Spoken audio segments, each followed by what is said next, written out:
Viva los tiburones! That's all you're getting from me tonight, folks. Sharks win on Cinco de Mayo in San Jose on Los Tiburones night. Tomas Hertl in his 500th game had a pretty good night. We'll talk about that and more right now. This is Teal Town After Dark.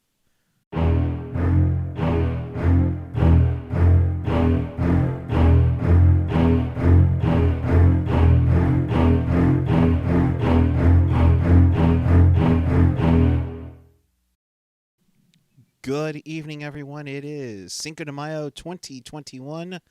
The Sharks come back from a 2-0 deficit. What was it? It should have been reverse retro night if that's the case. And beat the Colorado Avalanche 3-2. And we welcome you to this edition of Teal Town After Dark.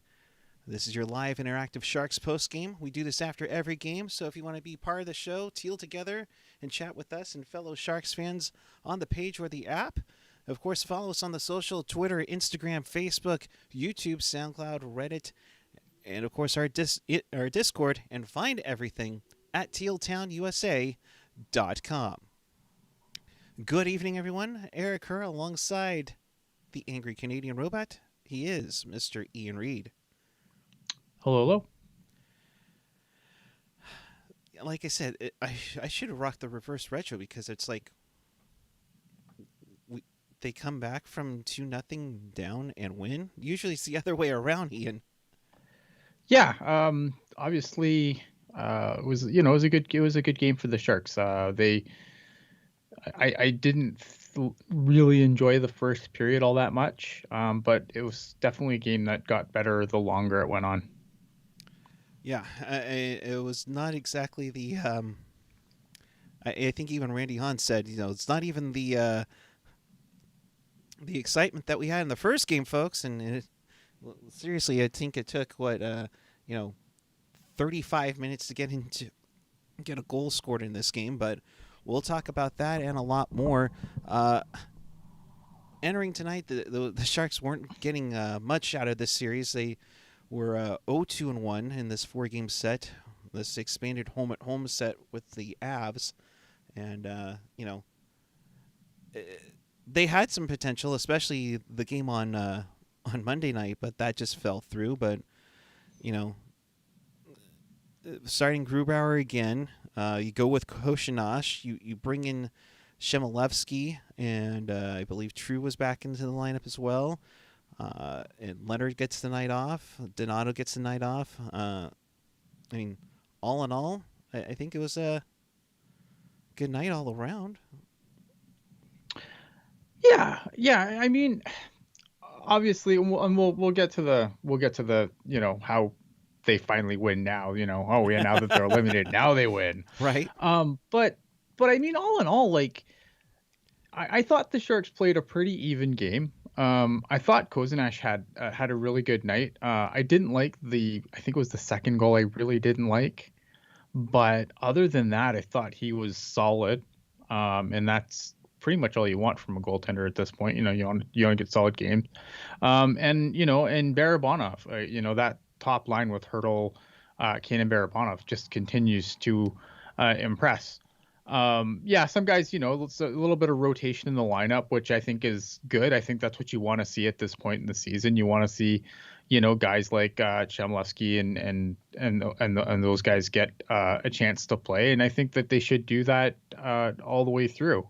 I think that it's probably it's hard, because like for a 4-game stretch, like you would think by the end of a 4-game stretch, like you would think they'd be ugly games, right? And right. there really wasn't any hate here, which kind of surprised me because I thought, it doesn't matter who it is. Like after 4 games in a row, especially in as few nights as there's been between these games, like you would think there'd be a little more hate in the game, but there really wasn't, which I think worked to the Sharks' advantage because I thought the Avs were a little bit complacent last game and they were able to turn it on at the end and pull out the win. And I think they got, I think it was a little bit more of the same tonight. But the Avs just couldn't get back in the game. Amazing what not having Martin Jones in that will do for a team. Right. Yeah. I mean, I thought Koshinash had a nice night. 30 saves on the night. Yeah, that Burakovsky one uh, wasn't great. I thought. No. You know, I thought the first goal was a nice shot by Tyson Jost to make it 1-0. You know, Jost, it's his first goal in 17 games, so that was kind of a little bugger. But then, you know, like you said, Burakovsky gets a nice shot, but Koshinash should have had it. Yeah, there was 2-0. no tip there. It's just pretty much straight in. Like it's definitely a shot that you want your goalie to have. But aside from that, I mean, I thought he played a really good game, and he has gotten better.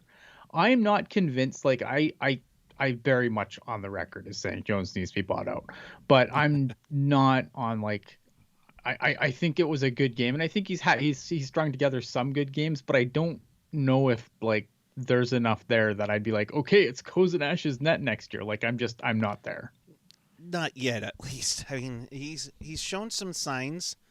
I mean, he's taken a lot of shots, especially in this series. I think, if I'm not mistaken, and I'm you know, I'm not gonna say what 70 some odd shots that that Koshinash took in the 2 games he played against Colorado. You know, and good to see. You know, and it didn't look good. You know, 2-0. They give up 2 goals in about 2.5 minutes, and then, you know, with 13 seconds left, I'm naming the line. All right, what do you think about this?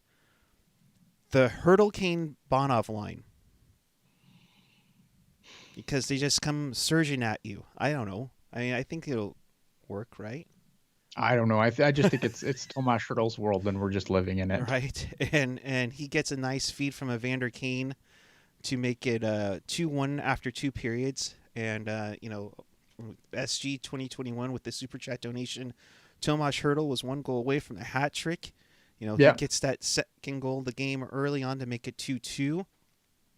Yeah, I mean, it's really a really good game for that line. Again, that line continues to impress. Like, there's you know, I'm running out of ways to phrase it, you know, to praise this line in different ways. So I'm not just doing the same thing over and over again, but this line continues to impress. I think Barabanov has definitely, you know, should be in the conversation for a contract in the offseason. I think the Sharks would be silly not to. I think, you know, I don't think it's going to be like a huge deal though. Like I'm not concerned about it money wise. Like, you know, it's a good little stretch, but I don't think it's going to be like, oh shit, you know, Barabanov's going to break the bank in the offseason. I don't think so. I think he'll get paid a little bit, but I don't think it'll be, you know, and depending on how long they make that deal for, I mean, it could end up being a really nice deal. Might, you know, but maybe he takes a short deal, you know, maybe he only wants like a 1 or 2 year deal. And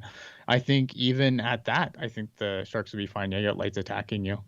Done it. Keep go. But you know, I do like how he has played well. I mean, in 6 games, 6 points.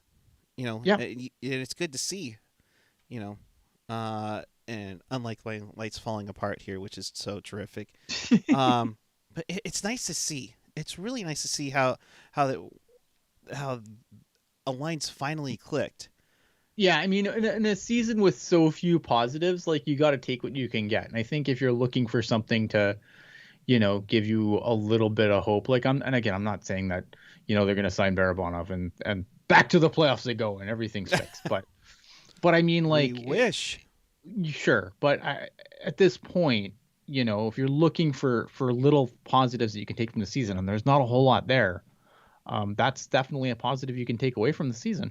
Yeah, and it's nice to see.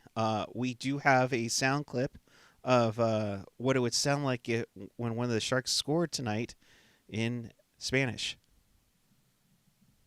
Nuevamente, aquí viene la jugada, puede ser aquí el tiro, ¡gol! ¡Gol!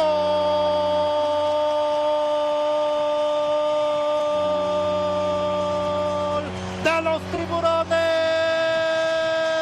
de San José. just get a kick out of that Spanish call from last year. But goal para Los Tiburones de San Jose. Hertl ties it up at 2-2. Then the Sharks get on the power play, which I think they have one power play goal in their last 13 games.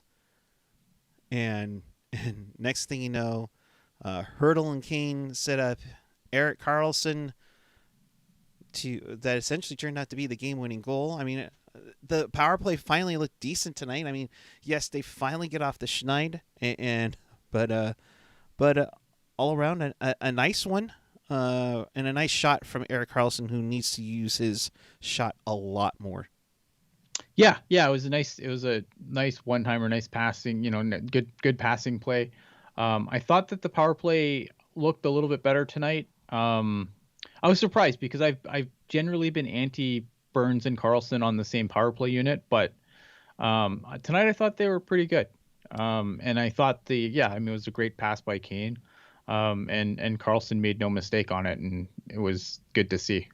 Yeah, it was nice to see, and nice to see him different spots. If you're going to have them on the power play, I saw a little bit more movement from Erik Karlsson. Burns was more in his usual spot, which is nice, but at the same time, you have other guys moving around. You're not just staying stagnant. You're just not standing there, because that can be a little predictive, Yeah, no, absolutely. Like I said, power play will go better tonight.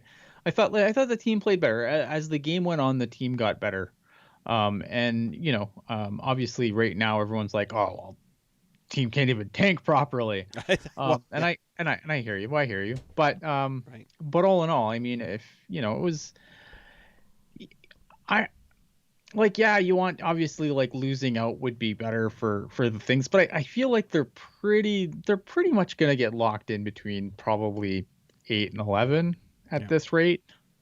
Yeah. So I mean, and then the draft could move them up. I'm not too worried. I mean, whatever's gonna happen's gonna happen. I mean, as long as, like, games are entertaining, then that's all I can really ask for. And I'm not gonna lie, like, I was entertained by this game. Yeah. It's nice to get a win after watching them basically get fed for the last 4 games. And even the start of this one, like, I was like, oh, this isn't gonna end well.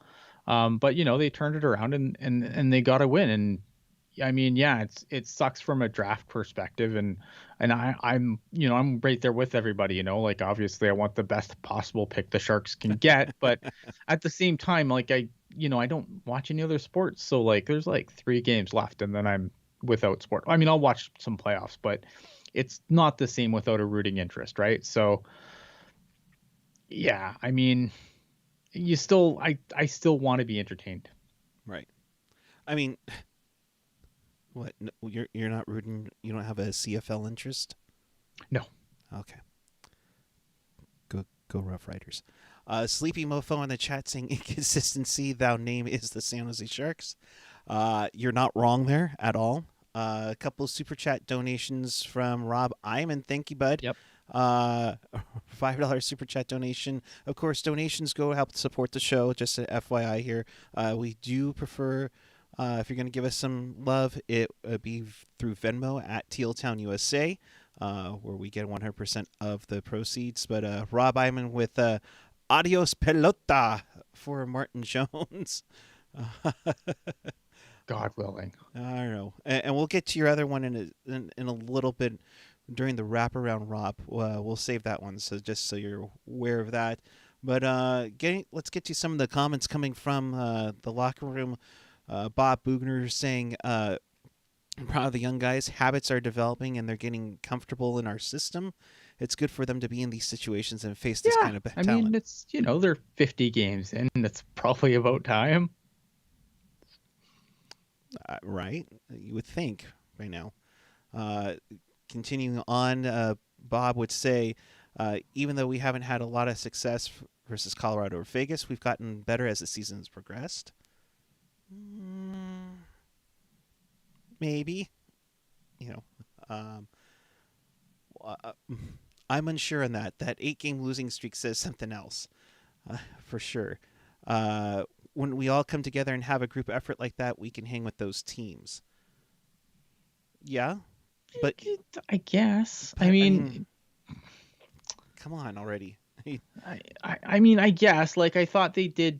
I mean, they played. The last two games they played weren't awful. Like last game, Jones coughed that one up on a silver platter, and this one they played well. But I mean, at the end of the day, though, like if these games matter, are you putting money on the Sharks? I'm not. But I mean, no. what's he gonna say? Well, everything sucks and we won, but F all this. And like, I mean, I'm not trying to do that either. Like, what is he gonna say, right? Yeah, it's just like yay, but a little too late. And it's just gonna make it worse if you get, finish out with a 4-game winning streak and you got the worst odds. Draisaitl and McDavid are scary, but McKinnon's line is so good. With Makar, you have to worry with more than just the 3 guys. Oh yeah, I mean, you have Mikko Rantanen, Gabriel Landeskog, McKinnon, and then you have Cale Makar, who is probably one of the best defensemen in the game today on your blue line. Like, that's just silly. It's just silly. There's so many ways they can hurt you on that line, and they showed it. Big time. Another super chat from SG 2021. Thank you very much. Tomas Hertl was playing like Steph Curry today. I don't know. I think he was playing like Tomas Hertl, but I mean, Hertl's been great. Other than he's had on and off, and I know like he had the thing with COVID, which obviously sucked, but I mean, dude's been like I think him and Kane are the guys earning their paychecks right now. Oh, big time. I mean, out of all of them, and Kane and Hertl, which will make it very tough to sign them after next season, or do they get them re-signed up early? We'll see. Speaking of Hertl, he says, I'm so impressed with Barbs coming to a new team, especially on offense. It's fun to play with them right now. Jesus Christ. But that's totally how he would say it, That's how you would say it. He's like, again, I mean, I feel like every show I've been on, I've sang the praises of Barabanov repeatedly, and there's a reason for it. I mean, he's been great. And honestly, I mean, I don't think you bust out the paycheck, but I mean, give him a decent deal. I'd almost say like a Barabanov. Oh, you don't have to pay him anything. Does he want to play in the NHL next year? Yeah. Here's your money. Like, I mean, it's not like people are gonna kick down the door for him, right? Right. Like someone's gonna like, yeah, he might have a couple suitors, but like it's a small number of games. Like this guy's not gonna get $6 million next year or anything silly like that. Like you're gonna get him for a decent amount. Unconfirmed reports that Erik Karlsson spoke to the media while eating an apple. We don't know that quite sure, but AJ, if you want to confirm that, let us know. But he did have some things to say afterwards. Knyzhov came into camp and responded right away. He's only going to get better with more experience. He really sees his opportunity. I mean, yep. What do you think of Knyzhov? I mean, he's played pretty solid, and he might get the move up in the next season. I think he's good. I don't think he's like. I think what he's done is really good, and I think he's an NHL defenseman. And I'm not trying to like downplay what he's done, because I think what he's done is great, but I don't think that.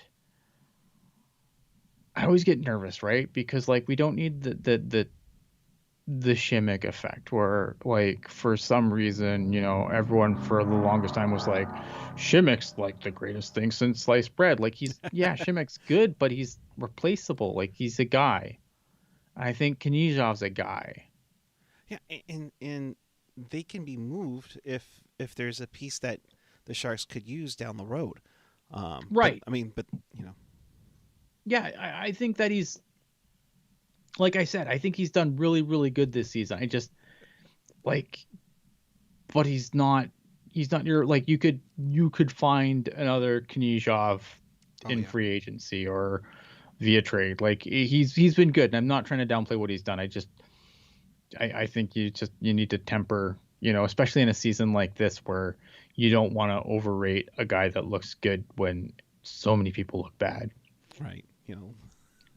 It's nice to see. I mean, I don't think he's Mario Ferraro great, but I mean, No. decent. Like you said, Yeah. he's a guy, but he's got decent ways for being a guy. Yeah, like he's good, and I think he's done really well, and he's, he came out of nowhere for me. Like, he wasn't like when they said they take, when you look at guys, when they're talking about the roster, I wasn't very excited about this guy at all. But I think he's done really well for himself. And again, I'm not trying to say he's garbage or anything like that. I just get nervous because sometimes we talk up a guy, and then it's like, and then we talk up guys too much sometimes, and it blows up in our face, I think. Right. Karlsson continue to talk about the youngsters here, which is interesting. You have to give the younger guys the opportunity to be successful because we're going to need them in the future, and we're going to be better off for it. A guy that was saying in mid-season, I didn't come here to be a part of a rebuild. Now kind of giving some praise a little bit to the youngsters. Kind of shown, where some of these kids, and I emphasize some, can be look to be promising and successful. I mean, again, don't show them the book, but don't get all crazy like I think a lot of people were with Šimik right away. Yeah. No, exactly. Matt, welcome to the team, bud. Where did I miss this? Missed that in the chat? Oh, well. My bad. Matt, welcome. Thank you. Karlsson would talk about Evander Kane. Kane has been a real pro this year, working hard on the ice, showing up every day. That's all we can ask. And yeah, 3 assists on the night for a guy who's, supposed to be one of their top-notch players, and he's getting it done. I mean, I would love for him to finish off getting to 25. I would love for Hertl to get to 20 on the year. But, like we said, Kane, nice job all around this season. Yeah, I mean, Kane had a lot of built-in excuses to suck this year, right? New dad, financial issues, the list goes on, and he's been great. He, like I said, he had every excuse to suck this year, and he hasn't, and that's a credit to his professionalism. And it's good to see. I mean, I shudder to think, like, again, without Hertl and Kane, where this team would be right now. Yeah, it would be worse. I mean, it would still suck, but it would be so much worse. It'd be Buffalo bad. Oh God. No, not Buffalo bad. I already dealt with that already. It's been a tough year for everyone. It's unfortunate, but we have to look ahead, and the young guys gain value experience from it. We're looking forward to next season already. Is it me, or did something happen to Karlsson tonight? I mean, now giving all kinds of praise and everything, and not that there's what are you anything gonna wrong. say after a win, right? Like, again, you're after a win. Like, I don't think, again, and I'll always say this, right? Like, teams tank, management tanks, players don't tank. You just, you put a crappy group of players on the ice and they will lose. Players play. Players don't tank. Like, so, again, obviously this is not where they want to be, right? I'm sure these guys, like, to a man, want to be in the playoffs every year. Even players on crap ass teams like Buffalo, would rather be winning. Yeah, no, I think it's not rocket science. Well, I mean, think about it. Evander Kane, up until his arrival in San Jose, would be missing playoffs left and right. Mm-hmm. He gets. Honestly, I think it's been a good fit for him here. He's made the playoffs twice. He's contributed, a number of times, especially this season, and has played fairly well. And honestly, I mean, the guy does get a lot of bad raps with everything, but I met him outside of a Giants game, and he was all cool and everything. And I mean, kudos to what's going on, and I know you got a lot going on, but Yeah. way to show up. Yeah, like he's been a pro through all of this, and that's pretty much all you can ask for. Same for Josef Koshinash, who's seizing the opportunity, saying 2 or 3 months ago, I didn't expect that to be playing for the Sharks. I'm doing my best to stay here as long as possible. He's even got some interest to play for the Czech Republic team at the Worlds later this month in Latvia. But he's unsure whether or not he's going to stay there or be part of the Pacific Division tournament for the Barracuda in the AHL. Yeah, I mean that's a tough one for him, right? I'm sure the Sharks would probably want him to stick around, but I don't know what they're gonna do with their goaltending. Are they gonna send him down? Is he gonna get the net if they send him back to the Barracuda after the season concludes?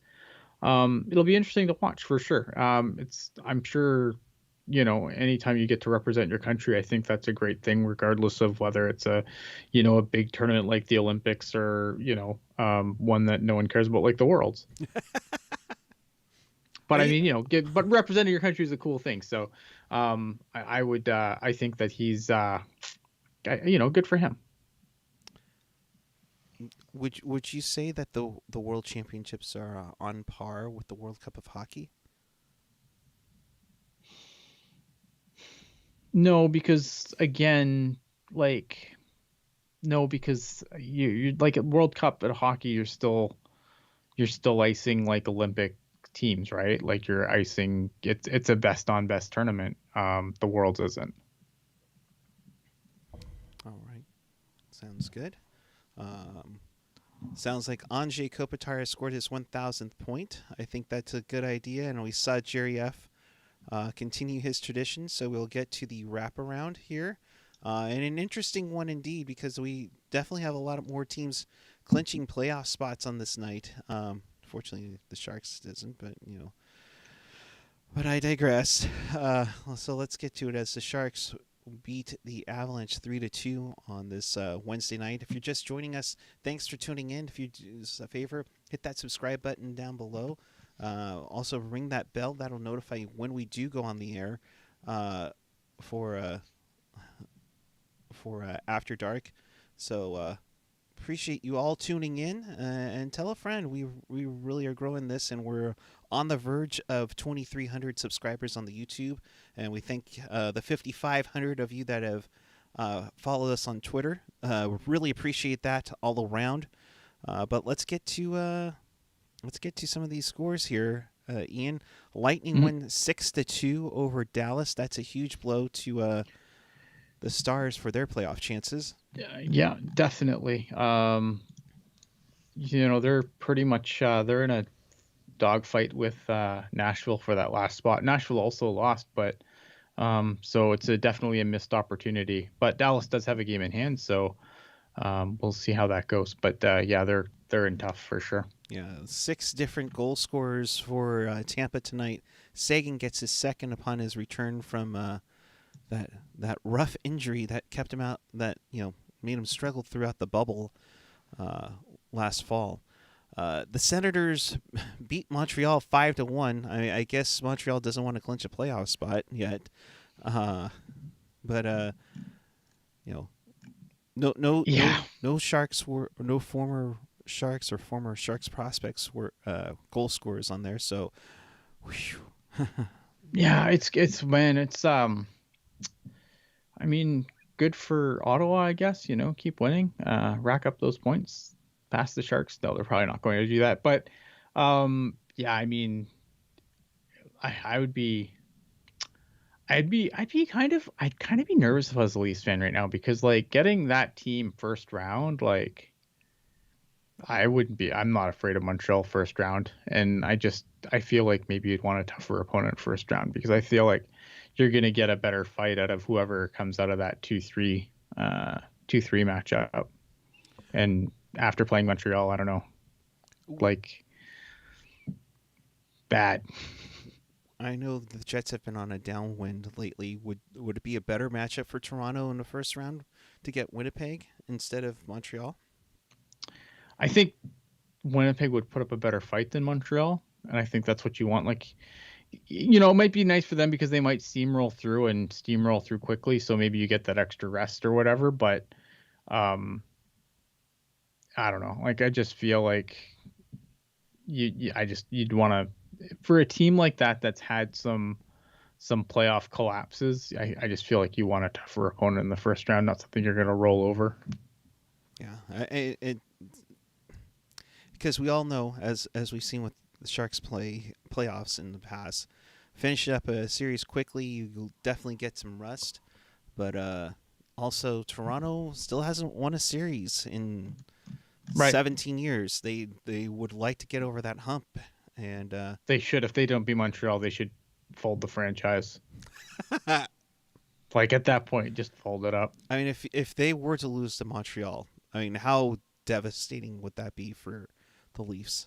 Oh yeah, no, like you'd have to fold it up. I think that there would be, there might even be a cleaning of the front office at that point. Oh boy. I mean, maybe not. I'm not. I shouldn't say that. I really don't know, but I can't imagine that going over well. Yeah, that'd be really tough to see. I mean, it'd be great for Montreal. They would get a big upset, just like they did last year in the bubble. But yeah, we'll see. I look forward to the playoffs, even if the Sharks are out. Something we were looking forward to tonight were the Capitals and Rangers playing. Yes, must-see television. Oh my goodness! So if you weren't with us on Monday night, Tom Wilson acted and did Tom Wilson things, and the Department of Player Safety just went full on. Don't give an F. Only fined him $5,000 for punching Buchnevich, who was on the ice, and then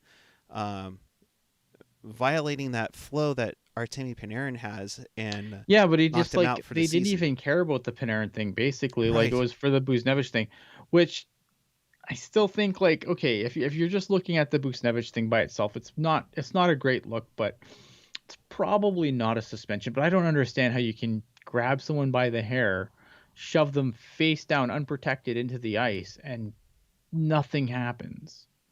Like, again, it's like you're supposed to protect your star players, but apparently not. I don't understand. Like, I really, really, really don't understand how that happens, right? Yeah. And yeah, I mean, I was flabbergasted by the lack. Like, I mean, I remember, I think me and Landry were on the show the night that happened, and I was like, I thought it was going to be like, I set the over-under for 10.5 games, and I took the over. Yeah. No, I'm absolutely stunned. And I know I brought it up in our DMs, but, Ray Whitney, who is also part of the Department of Player Safety, actually saw something similar happen in his playing career as a Shark. And I'm just surprised by the move that there was nothing but a fine, which I can't believe it. And it just is just going to make it a precedence going forward that, one, you're not protecting a star player, which Panarin is, I think, especially a New York market. I think it's just, Yeah, but, it's a joke. I think the league has to do something about this. They should have done something about it already. I don't know if it's something that has to be, if they make changes, it has to be collectively bargained. I don't know if that's the case or not. But they need to do something. I can't believe that they would just do nothing and then be silent about it. Yeah. And that's just crazy about it. Go ahead. I'm sorry. If this was, I'm surprised. Yeah. I mean, it's so dumb. Like, things I don't understand in the NHL, goaltender interference, and apparently what's a suspension. Right. Like every time I think I know what's what, it changes their mind. Like I don't understand. It's stupid. I mean, having the problem, and here's the problem, right? The problem is that the NHL romanticizes this shit so much. And look at me, I'm not a hockey pacifist, all right? I knew that game was going to be a gong show tonight. Yep. I tuned in to watch all the fights. Like I knew there was going to be, a bunch of fights off the start. Didn't disappoint. But I also, but what happened with Panarin and Tom Wilson, that wasn't a fight. Like, and don't get me wrong, fighting's stupid. I understand fighting's stupid. It's something that, I've grown up with and it's hard to let go. Right. But I also understand the stupidity of it, right? Like I understand CT is a real thing and, they probably shouldn't be punching themselves in the head in 2021. It's stupid. But the problem is the league romanticizes this bullshit so much. And they have these guys that are, they've got George Peros is the director of player safety. Guy was a goon, guy's a fighter. They have this romantic view of what they brought to the game. And we still hear it to this day. Like, when things were going wrong, you had people in Sharks Twitter, oh, when's Gabriel coming back in the lineup? Right? Like, shut up. Like, this is the problem, right? So, I mean, I understand, like, because we romanticize this stupidity. And Gabriel's a fucking clown car on fucking skates. But there's still a pocket of the fan base that's like, oh, where is he? Oh, stupid.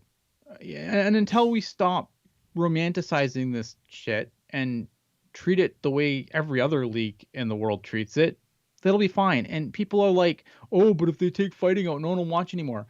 Fighting's gone down year over year and people still watch. Yeah. No, it's been a more enjoyable game, if anything, with that. But the game itself, I mean, yes, there was a line brawl that started the game. Then the second that Tom Wilson comes out, there was another fight with him.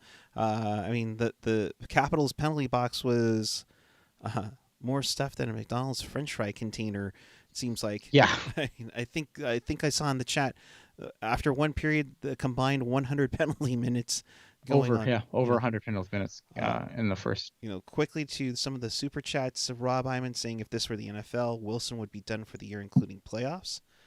He should have been done for the year, including playoffs. Like any other, it's a bad look for the NHL in my opinion. No other league would tolerate something like that, and the NHL needs to clamp down if they're actually serious about player safety. Then the only thing, the Department of Player Safety, the only thing I can definitely say about it for sure is it's a department. Mm-hmm. It exists, I guess. But it's it's a joke.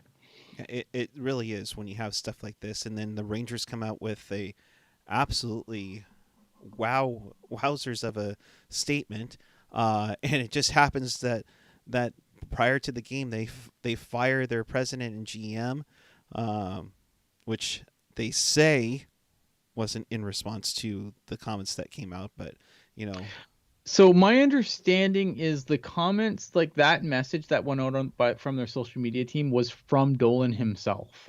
It wasn't from the GM or the. I believe that's what I heard. I don't know if that's for sure, but that's what I feel like I heard tonight from a few different sources.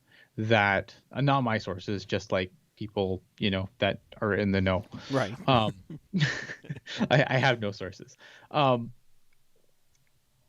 So my understanding is that the Rangers, like, that message came out on the behest of the ownership of James Dolan.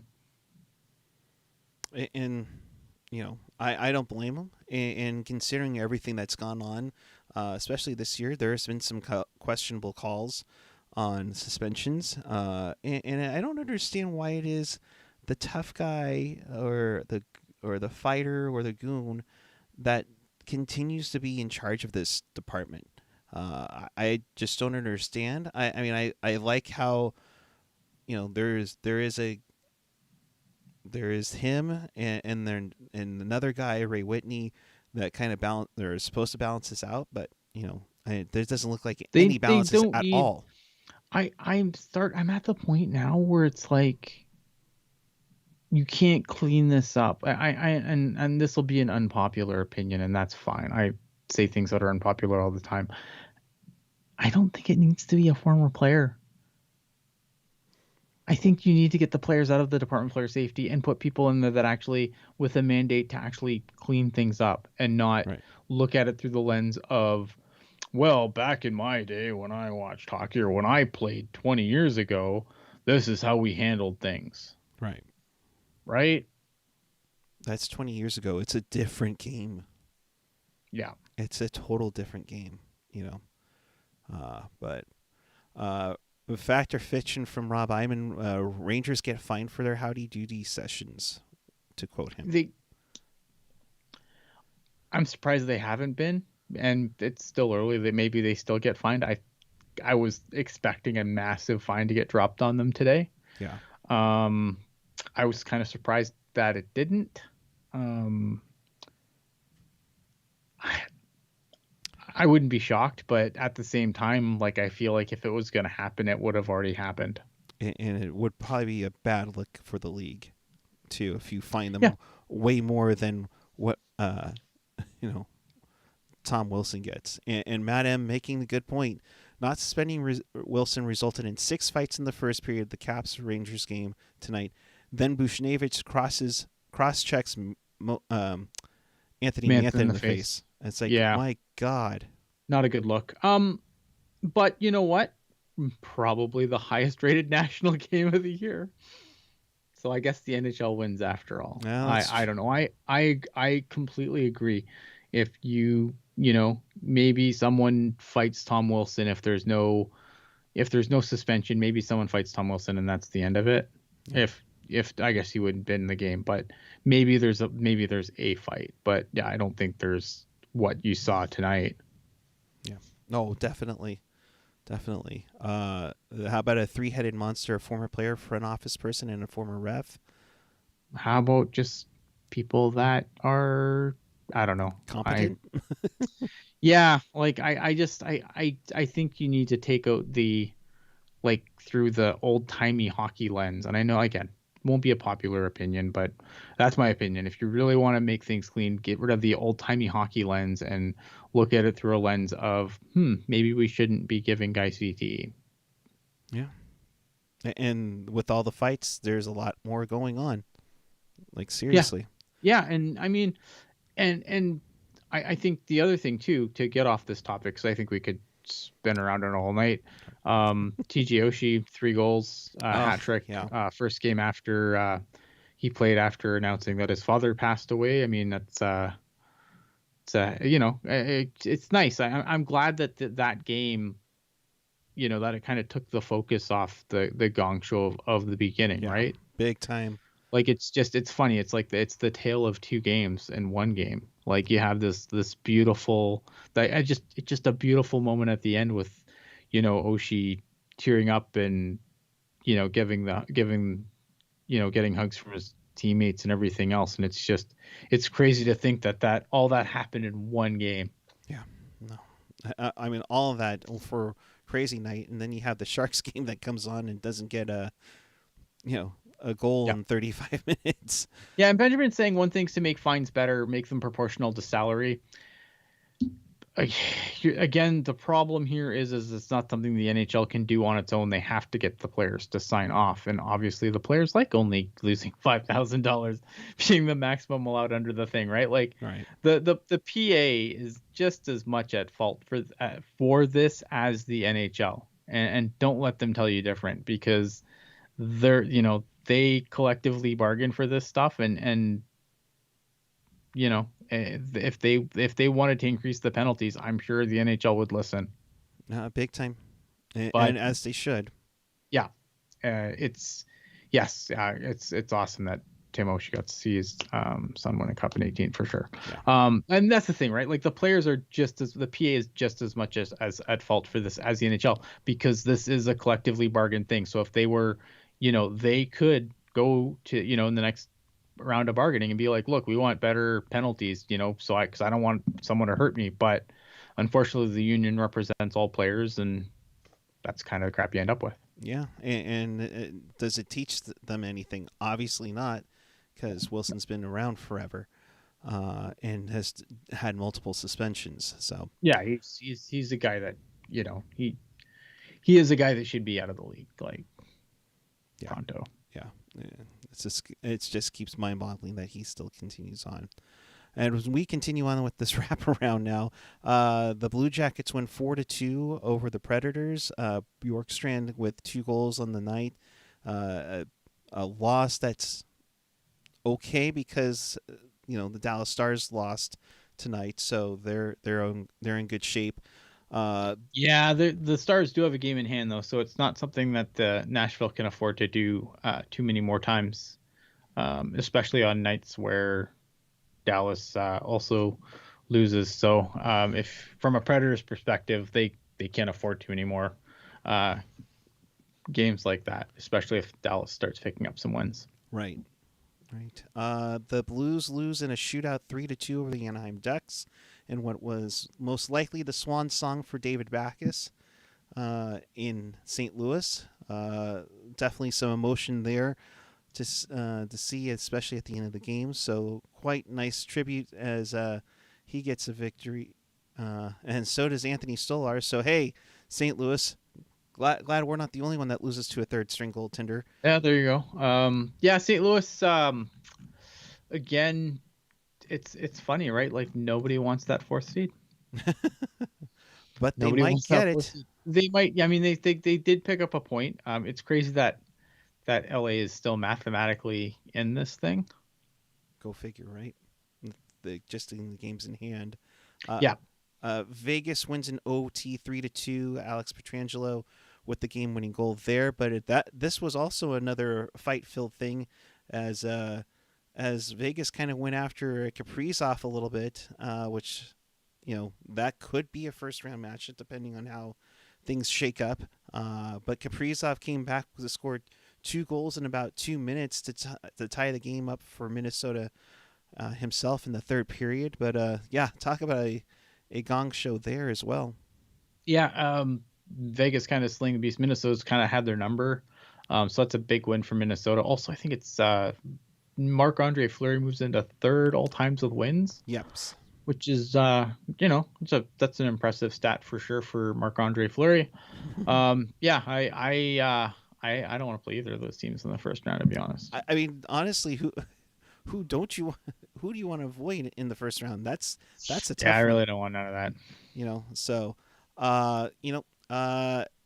Winnipeg punches their ticket into the North Division playoffs with a 4-0 win over Calgary. So right now they have the number 3 seed in there, and because if I'm not mistaken, the Coyotes lose 4-2. St. Louis, I think Arizona is out now, and LA is the only one that really has a shot at it now, if I'm not mistaken, correct? Yeah, I mean, it's pretty much at this point. Or did St. Louis clinch? I want to. St. Louis hasn't clinched yet, according to the standings. I think they're not. I think that LA is not mathematically out yet. Gotcha. But they're really close. I mean, and they just won another game. So, St. Louis is gonna be the one that finishes in that spot. Yeah. I mean, this Arizona's pretty much done like dinner. They would have to win out. The Blues would have to lose out, I think. And just looking at now, even then they can't. Yeah. They're done. Arizona has 2 games left. They can only get to 54, so they're out. They're out. So LA is the only one that can get in. They have 48 points with 5 games to go. St. Louis has 56 points with 5 games to go. So judging by my math, and I could be wrong, I think it's probably just going to be a win. Probably 3 points will probably just do it, either gained by victories or overtime losses, or LA just falling apart, and that should clinch the 4th spot. So yeah, I mean, this is going to win a game. But either way, I think those 4 teams, it's going to be fun. I mean, the playoffs are looking like they're going to be fun. I mean, I see like Tampa and Florida. The first time we're going to see the Battle of Florida. I think that's going to be great. We're going to see a Southeast battle potentially, whether if it's Carolina and Nashville or Carolina and Dallas. Talk about the growth of the game there. And then in the East, you have the classic squads of Washington, Pittsburgh, Boston, Islanders. And then right now you have Toronto, Edmonton, and Winnipeg. Man, I know the Sharks are out, but it's going to be fun to watch some of these playoffs and see how it's going to work. Especially I'm looking forward to some of these series for sure. Especially since they've only played them, either 7, 8, 10 times a year. Yeah. So, and AJ's right. Enjoy this weekend. The last time you'll see the Desert Dogs more than twice a season. Yeah, and that's the 2-game series this weekend, Friday and Saturday. The Sharks and the Desert Dogs. I mean, I don't know. Arizona's out, San Jose's out. Should be interesting to see who gets put in the lineup for this one. Again, just keep rolling different guys in and letting them get a chance to do something, right? Like I don't know. At this point, I'm indifferent. Keep rolling new guys in.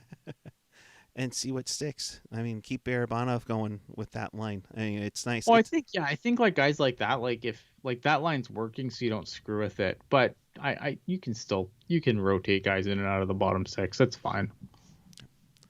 It's interesting how 2 of the impact players weren't even at camp this year. So it tells you how things can go in a 56-game regular season. So with that, in case you missed anything or you want to watch this again, check us out on tealtownusa.com or your favorite podcatcher, whether it's Apple Podcasts, Google Podcasts. Of course, hit that subscribe button to YouTube. We're almost at 2,300 people. Let's go.